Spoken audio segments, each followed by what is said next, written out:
Quiet on set!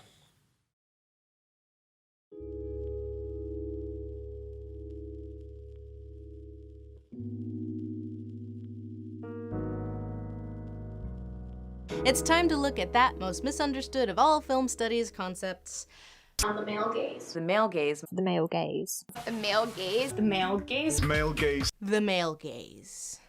Male gaze is not just when a male character physically looks at a female character and the camera takes on the male character's point of view, although that is certainly an aspect of the theory. Male gaze was a concept first developed by Laura Mulvey in her 1975 essay, Visual Pleasure and Narrative Cinema.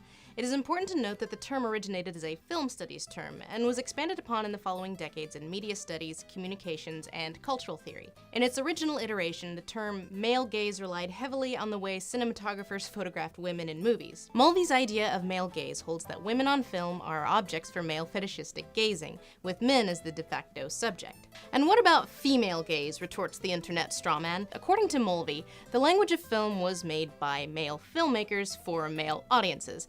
Female gaze isn't really a thing because even if, say, a female filmmaker tries to invert the idea of male gaze by fetishizing male bodies, it still uses the same language and techniques that male filmmakers use to create a gaze upon female bodies, just substituting male bodies with female bodies. So, according to the Mulveyan viewpoint, Magic Mike XXL still falls under the purview of male gaze. The male gaze is a term credited to second-wave feminist Laura Mulvey in her 1975 essay, Visual Pleasure and Narrative Cinema. It basically means that mainstream films are overwhelmingly crafted based on what's appealing to men, and this affects wardrobe, camera angles, and choice of subject. The male gaze also avoids things that men are assumed to find uncomfortable to look at. This theory began its life in 1975, when feminist academic Laura Mulvey drew on the work of Lacan and Freud to create an analysis of film. The male gaze is a concept that was established in 70s feminist theory. It focused on how the camera and films lingers on women and sexualizes them in non-sexual contexts. What you'll usually hear from Mulvey's work is the concept that men look and women are to be looked at. Men desire, women are desired. Men objectify, women are objectified.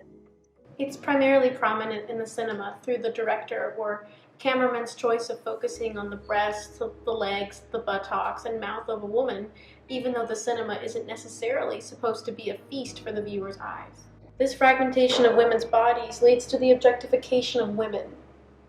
If cameramen would just focus on the face instead of the rest of a woman's body, the viewer would be able to sympathize with, or at least respect, the woman.